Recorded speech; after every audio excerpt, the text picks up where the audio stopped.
as promised, this hour of the program, Governor Mark Gordon is joining us. Thanks for coming on, Governor, and I bet it feels weird to sit there on the phone listening to yourself on the news.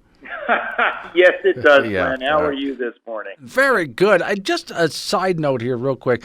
Every time I announce that you're going to come on, I have a whole list of people who either call the show or send me notes off of the app. Hey, can you ask the governor this? One of these days when you're not busy, if you could come on the program and maybe just take questions from people, because there's no way I'm going to get to everything that people want to talk to you about. Would you ever be willing to do that? Absolutely. Happy to. Okay, now I'll get to the real reason that I had you on first, but let's cover some other territory. As we were just hearing in the news, you had your briefing on COVID. We've had a bit of a spike, but I don't see you asking for more restrictions. You're just asking for more responsibility. That's exactly right, Glenn. You know, the people of Wyoming really did a phenomenal job, and I know we're all tired of this thing. Good Lord, we hope that it goes away quickly, but right now we've seen that spike, and this is so contagious that it really jumps up quickly. I remember talking to Governor Ducey of Arizona, and he said it just comes so fast. So we haven't asked for any more restrictions. We're one of the 4 least restricted states. And we still have the lowest death rate. We have one of the lowest infection rates in the country, although that's changed a little bit in the last week. I just want to reaffirm to the people of Wyoming, if they can continue to do the right thing, we're going to get through this and businesses will recover. All right. Now, the real reason I had you on is because I was I got to tell you, really proud of your performance. You went to Washington, D.C., Endangered Species Act. Senator Barrasso was there. He led you into the conversation, and the statement that you gave, I think one of the reasons I liked it was because it's something I've been saying for years. While I don't disagree that we should have some protections for endangered species, from real environmental groups to fake environmental groups, Governor, I look at these groups as really just law firms that have found an interesting way to make money off of the taxpayers by using just a little something that was put in there so people who wanted to sue the government would have the money to do so. And what we wound up with instead is it's hurting the Wyoming economy and the Montana economy and the Dakotas, isn't it?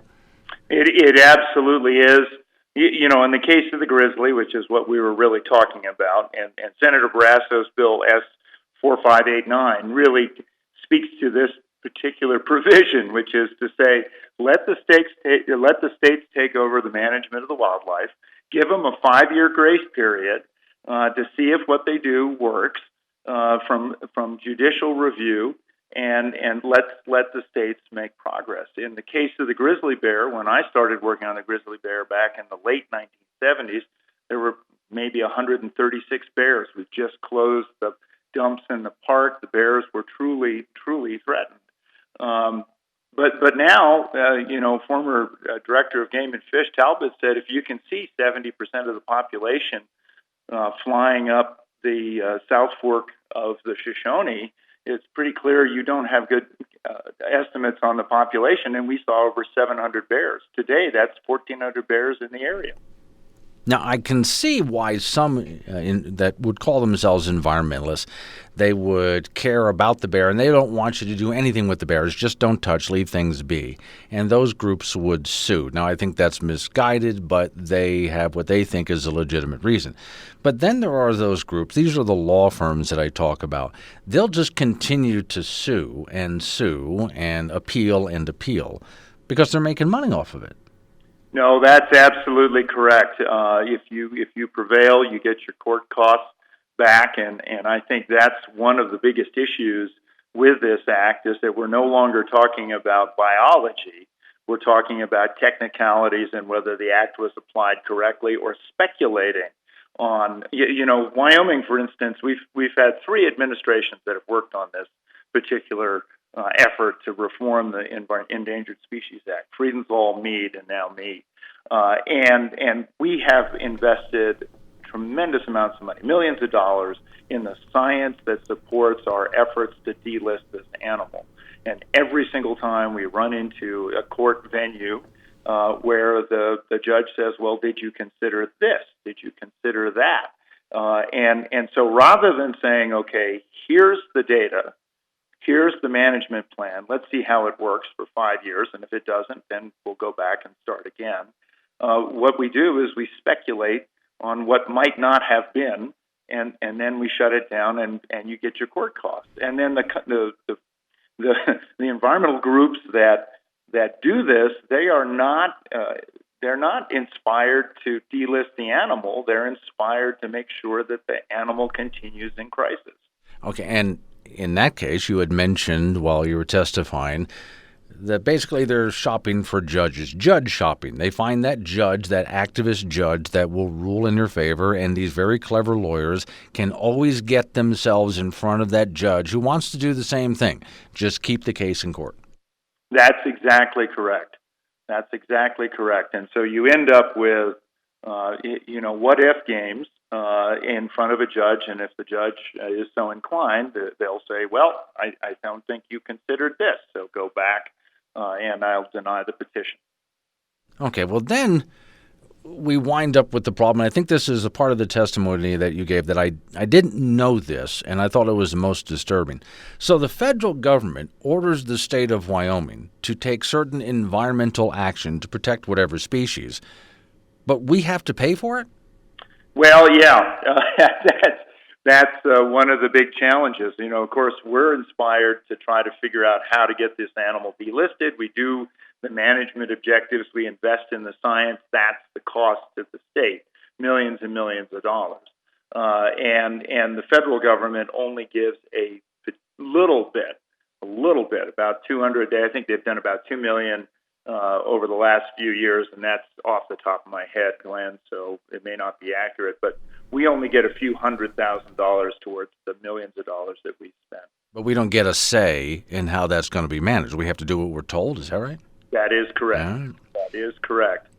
Oh. And so part of this bill, and there was a little bit of a dust-up between me and some of the minority, this bill actually allows for authorizations of appropriations to help sort of remunerate the state for those costs. And the minority was essentially saying, well, we need to put a lot more money towards this.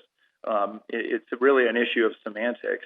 The fact of the matter is John Barrasso's bill actually does provide more money to the states for this kind of work. Well, and more control. In fact, I remember back when Cynthia Lummis was in the House of Representatives, she and I had a conversation about this because she was trying to introduce a bill to reduce the cost for the lawyers because some of them would charge like $750 an hour.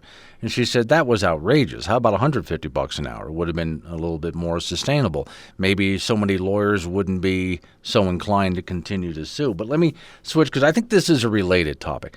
I'm watching with great interest fires in Yellowstone, the Mullen Fire, way out of control. In fact, Governor, I had just camped up at the reservoir up in that area just a week or so before this whole fire went through. And I looked at that area and I thought, wow, this is a tinderbox up here if something were to spark. Because around the reservoir, of course, there's all of the beetle kill and a lot of things that just needed to be cleared out. But it didn't look like it had been properly managed. And I think that's got to be part of making sure that we don't have the problems that we're having now as proper forest management. Or we're not as bad as California, are we, when it comes to management? No, I should hope not. But you're absolutely right. There was a period of time in the Medicine Bow where we couldn't get anything done. This administration, we've been able to initiate a couple of partnership programs, good neighbor programs, and to do some timber sales. And true to form, we're seeing our ability to combat this fire actually improve. The conditions, as you point out, are very bad for fire. But we're able to see them actually improve when we come into places that have been managed. And to your point, the beetle kill and the deadfall there is really extraordinary. And so we're having to fight years of mismanagement.